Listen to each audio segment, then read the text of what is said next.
Bonjour, ici Christian. Euh, Ici, je vous présente une des images grand champ que j'ai réalisées le 24 janvier dernier avec mon petit télescope Oscar FMA 230 mm. Une image dont je suis très fier. Et j'ai eu l'opportunité de suivre deux conférences de M. Russell Croman concernant Blur Exterminator. Et la première conférence était avec Adam Block, d'une durée de 1 heure, 1 h 35. Et les deux discutaient entre autres du flux de travail dans lequel on devrait suivre les étapes pour utiliser ce fameux plugin très très performant. Et j'en ai suivi un autre d'une trentaine de minutes avec Sean Nelson de Toronto au Canada. Et c'est encore plus concis, et plus précis. Et je vous présente les étapes qui est recommandé par Russell Croman. Si vous avez un appareil photo numérique, une OPN ou encore une caméra astronomique One Shot Cutter, OSC, ou monochrome, vous devez faire la combinaison des couleurs en premier lieu pour jumeler vos canaux rouge, vert et bleu. Par la suite, il est préférable de retirer le dégradé de votre capture à cause de la position lumineuse, l'apparence de la Lune et l'impact qu'elle peut avoir sur votre objet de capture, et ainsi de suite, à travers soit ABE, DBE ou Gragspert, le nouveau venu des ingénieurs allemands. Par la suite, il faut faire la calibration des couleurs, que ce soit avec le procédé Color Calibration, PCC, SPCC et suivant cette étape, on peut utiliser finalement Blur Exterminator pour donner plus de définition. C'est un procédé de déconvolution qui enlève les aberrations chromatiques vraiment d'une façon sublime. Et si vous regardez un peu mes icônes de travail dans mon espace couleur, j'ai mon STF, j'ai mon Dynamic Crop que je me sers pratiquement plus. Je m'en sers vers la fin du flux de travail.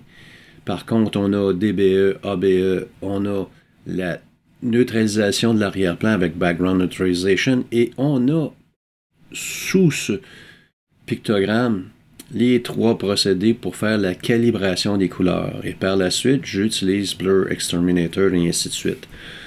Il y a certains maîtres, des masters, un bon ami que j'aime beaucoup, Warren Keller, qui a écrit Inside PixInsight. Lui, il utilise Blur Exterminator avant la calibration des couleurs. Et je ne suis pas d'accord avec lui. Je prône dans le même sens que M. Croman de faire notre calibration des couleurs. Donc ici, je vais charger mon historique pour pouvoir vous montrer toutes les étapes au développement de cette belle capsule. Je vais aller chercher mon STF. Et on peut déjà voir en mode linéaire, sans aucune extension de STF, le cœur d'Orion est déjà brûlé, presque brûlé. Ça nous indique que c'est la nébuleuse la plus lumineuse que nous pouvons observer dans l'hémisphère nord. On va faire un étirement, un autre étirement avancé avec la touche majuscule. On peut très bien voir le dégradé lors de mes captures en haut à gauche.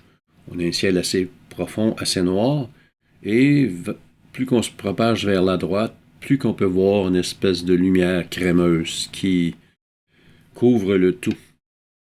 Donc la deuxième étape que j'ai fait, c'est que j'ai changé le nom de mon fichier pour ici 434 M42 en RVB. C'est vraiment l'accomplissement de ma combinaison de couleurs.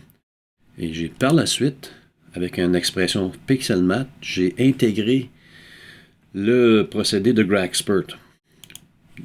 Vous avez vu dans les vidéos précédentes comment fonctionne le logiciel autonome pour retirer les dégradés. Donc, je vais aller chercher mon fichier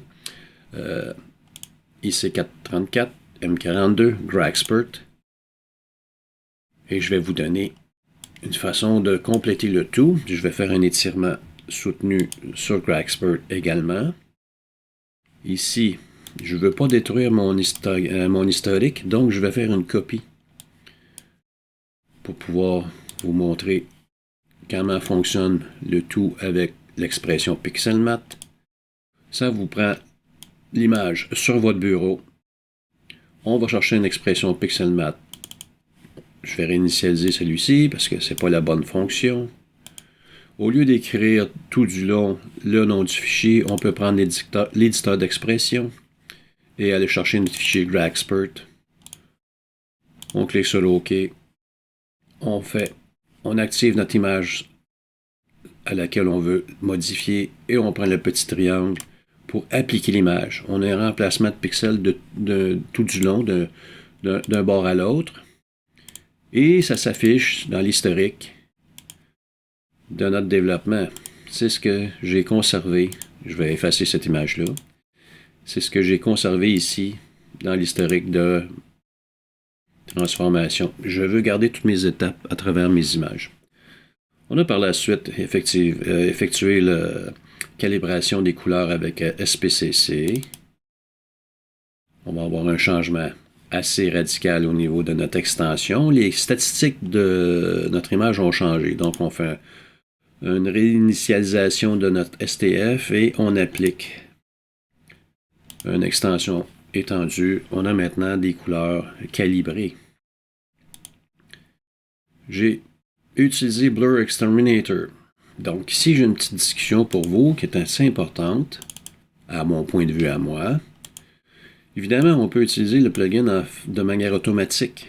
Mais si on veut être plus précis selon l'image que l'on travaille, si on veut insérer un PSF manuellement, comment fait-on pour définir le PSF? Il y a différents scripts qui sont inclus avec le logiciel. Si vous avez les répertoires en conséquence, il y en a un ici qui s'appelle dans Render PSF Image.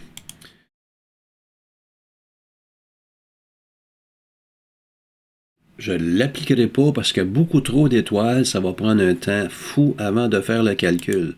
Donc, une des façons de faire, c'est de se créer un preview, une fenêtre de prévisualisation pour analyser cette fenêtre-là, qui va prendre beaucoup moins de temps.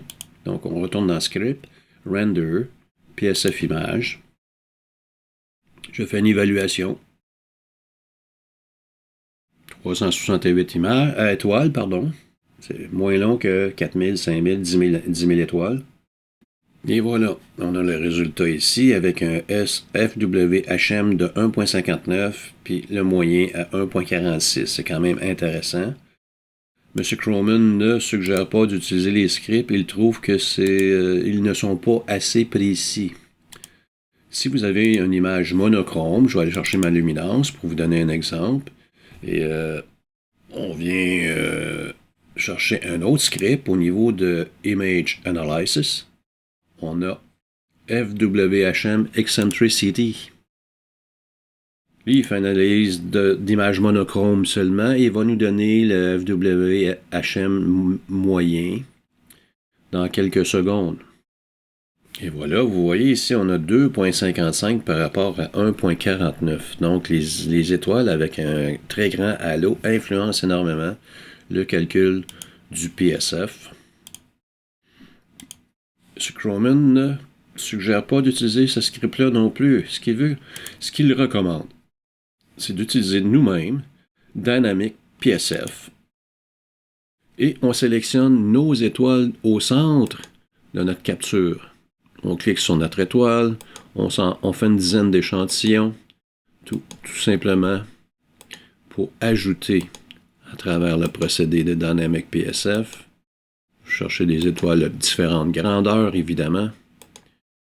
Et il y a un petit bouton à la droite au niveau du procédé, ici. À côté de la caméra, on peut avoir une sommation, une somme pour découvrir le FWHM. 1.60, 1.49. Donc, on a un petit point supplémentaire. Fait que moi, je vais prendre 1.60 à travers le procédé de Blur Exterminator. Donc ici, les étoiles du centre étant celles qui sont le moins impactées par les aberrations, par la qualité de vos objectifs, de vos miroirs et ainsi de suite. j'ajouterai un crochet avec Correct First. Ce que ça va faire, c'est qu'il va y avoir une première passe avec un PSF automatique pour enlever les aberrations chromatiques tout le tour de votre image. Et la deuxième passe, on va se fier au niveau des ajustements non stellaires, les nébuleuses, avec le PSF de nos étoiles qui sont au centre. On va avoir un impact maximum avec cette approche. Je ne modifierai pas mon image, je m'excuse, je l'ai déjà fait. Si je retourne à mon historique, je vais double-cliquer ici pour voir le résultat. Et je trouve ça vraiment, vraiment très intéressant. Si je viens voir la tête de cheval, la nébuleuse de la flamme, entre autres, on peut voir avant, qui est un peu plus flou, et après. Vraiment une super de belle déconvolution. Vous pouvez aussi utiliser Blur Exterminator avec une prévisualisation en temps réel. Le temps de calcul se fait au niveau de l'image, ça prend quelques secondes. Vous pouvez faire des zooms à l'intérieur, une portion de votre capture pour pouvoir travailler davantage vos paramètres et voir la différence entre avant et après sur le bouton de Preview en temps réel. Qu'est-ce qu'on a fait au niveau de mon image? Noise Exterminator, évidemment, pour enlever le bruit. Et une autre étape. OK, moi j'ai sorti du monde linéaire avec les plugins de Bill Blanchen. Qu'est-ce qu'on fait? Très simple. Je vais vous faire une copie. Je l'amène dans mon espace de travail à bande étroite parce que j'ai plusieurs icônes. Les procédés Pixelmatte de Bill Blanchen sont ici. Ici, je vais faire un étirement lié pour pouvoir sortir du monde linéaire. Avant, je vais enlever l'extension pour pouvoir appliquer sur notre image. Et voilà, on tombe dans le monde non linéaire tout simplement. C'est ce que j'ai réalisé avec mon image principale. Ici, je vais enlever mon STF. Je vais faire la prochaine étape. Et voilà. J'ai par la suite retiré les étoiles avec Star Exterminator et j'ai créé mon image d'étoile seulement avec le mode on-screen. Ça va de soi. Et l'étape suivante, c'est un peu trompeur. On a ici Channel Combination pour dire que j'ai fait une combinaison de travail, mais ça provient d'un script pour aller chercher la teinte, la saturation et l'intensité. C'est le HDR-MT, mais en couleur. Très beau script de Russell Croman, encore une fois. Dans le module Utilities, on a Color Corrected HDR-MT. Je vais vous montrer le travail de ce script avec une copie de mon image. Ici, je vais descendre à 6 couches et je vais exécuter sur mon image clone. Vous allez voir des images en monochrome qui vont chercher la teinte, la saturation et l'intensité. Et vous allez voir l'intensité qui va varier suite au procédé HDR-MT. Et on peut avoir notre rendu en couleur au lieu d'utiliser le procédé HDR-MT qui nous donnerait un cœur en noir et blanc. La nuance est toute là. On garde les couleurs de notre nébuleuse. Donc ici, je vais appliquer mon procédé à travers mon historique. Et par la suite, j'ai travaillé à travers des courbes de transformation et des filtres, le filtre rouge, jaune, vert et cyan, pour nous donner différentes couleurs. Je vais vous montrer ma première courbe et une copie. Je commence à connaître mon truc. J'ai créé des filtres rouges à travers des expressions Pixelmatte de Bill Blanchen aussi. Donc, pour créer mon masque rouge, excusez-moi, j'ai pris le procédé, je l'ai glissé sur mon image et le résultat est ici. Je vais appliquer ce masque-là. Je vais inverser mon masque pour pouvoir voir la zone qui va être impactée. Elle est en rouge. Je ramène mon masque à son mode régulier. Et on voit ici, si je viens cliquer sur le petit icône, pour voir chacune des courbes indépendamment. Donc la saturation, je l'ai soufflé beaucoup. La teinte, aucun impact. Les couleurs non plus. Je n'ai pas travaillé en mode lab, fait qu'on saute par-dessus pour aller en RGBK. J'ai soufflé les tons moyens, j'ai limité les hautes lumières et j'ai baissé un peu les basses lumières. Par contre, j'ai été joué sur les couleurs. J'ai baissé un petit peu le bleu, augmenté un petit peu le vert pour diminuer le magenta. On voit très bien ici au-dessus de la tête de cheval qu'on est plus en magenta. Et j'ai soufflé les rouges pour donner un plus grand contraste. Fait que si je l'applique, on va voir quand même le résultat. On a un meilleur contraste, une meilleure luminosité dans cette section. C'est ce que j'ai fait au niveau de mon image. Au travers du rouge, avec un masque jaune pour la nébuleuse de la flamme. Le vert que l'on peut voir à la droite ici a été traité avec une autre courbe de transformation. Et dernièrement, le cyan. Par la suite, j'ai appliqué une courbe en RGBK pour souffler un peu les tons moyens, pour donner un peu de oomph à mon image. Noise Exterminator. Et maintenant, des expressions pixel mat pour réintégrer mes étoiles. Certains d'entre vous connaissez déjà le procédé. Et une autre expression pixel mat pour faire la réduction des étoiles. Vous avez toutes ces démonstrations-là dans d'autres vidéos que j'ai faites précédemment.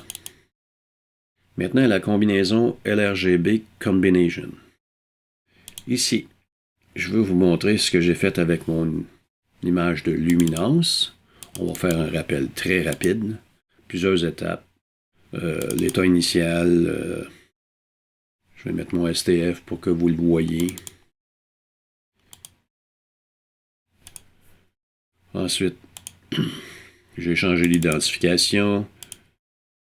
J'ai retiré le dégradé avec Graxpert également. Noise Exterminator.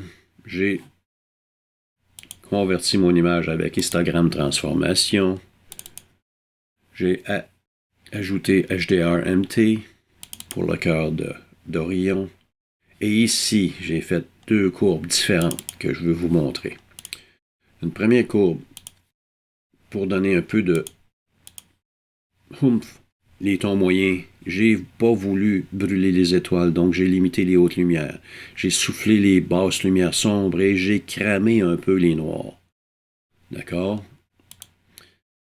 Ça donne le résultat qui est ici. J'ai fait une autre courbe tout de suite après, qui est différente. Vous voyez, j'ai soufflé vraiment les basses lumières pour pouvoir aller chercher tous mes nuages davantage. J'ai cramé les noirs plus profonds et je n'ai pas voulu impacter les hautes lumières et les tons moyens. J'ai baissé beaucoup ici ma courbe pour préserver le tout.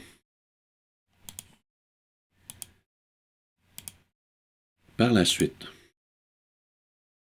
localisation, Local Histogram Equalization pour donner du contraste à petite échelle, une échelle un peu plus grande, et Unsharp Mask. Là, j'ai un nouveau procédé que j'ai trouvé. Une nouvelle façon de faire que j'ai apprise dernièrement, que j'ai remarqué lors d'une recherche de vidéo. Normalement, j'utilise Unsharp Mask pour les petites structures.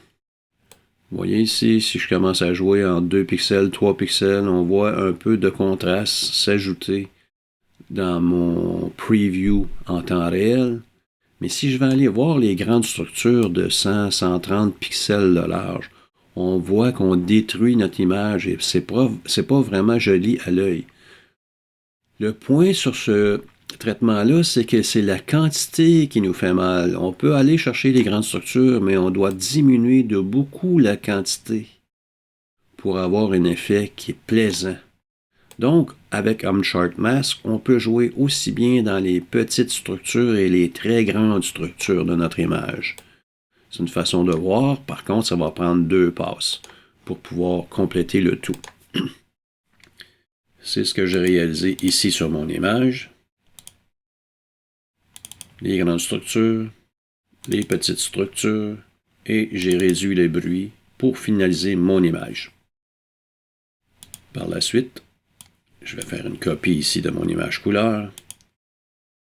Mon procédé LRVB Combo. Je prends mon image de luminance. Et ici, par défaut, vous voyez très bien que le lightness est à 0.5, la saturation 0.5. Je ne touche jamais la saturation. Je vais l'exécuter avec les paramètres par défaut. Ça va souffler, évidemment, notre image parce que la luminance va nous donner tout le crunch du développement précédent dans l'autre image et en plus, il va nous donner un très beau rendu au niveau des couleurs. Mais on peut jouer avec ces paramètres-là. Si vous trouvez que votre image est trop foncée ou trop pâle, trop claire, on peut revenir et venir jouer. Je vous donne un exemple ici.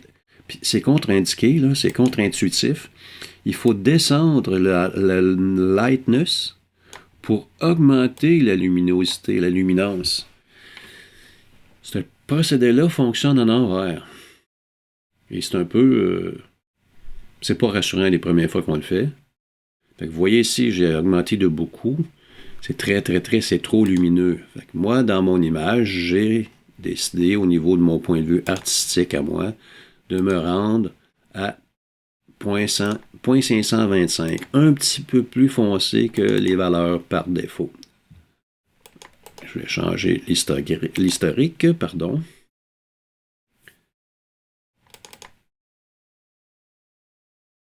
C'est ce qui m'a donné un contraste que j'aimais bien. J'ai par la suite réduit les étoiles une dernière fois pour finir avec le profil de couleur ROM. Moi, j'aime beaucoup prendre le profil couleur qui est le plus grand de tous. Le plus petit, c'est Adobe RGB, c'en est un très bon, mais pour Internet, c'est le Small RVB que j'aime pas. J'aime mieux y aller avec ROM pour avoir le plus grand espace couleur qui va me donner la possibilité de sauvegarder mon fichier en TIFF, mais 32 bits, que je vais travailler par la suite dans Affinity Photo pour aller chercher davantage de détails que je voudrais peaufiner. En exemple ici, j'aime vraiment pas l'espèce de nuage mauve à la droite. J'ai diminué la saturation dans Affinity Photo avec l'espace couleur le plus grand. Donc c'est ma façon de faire. Le plus important de ce vidéo, c'est de se souvenir du flux de travail recommandé par Russell Croman, de faire notre calibration des couleurs avant d'utiliser Blur Exterminator. En espérant que vous avez apprécié. À la prochaine.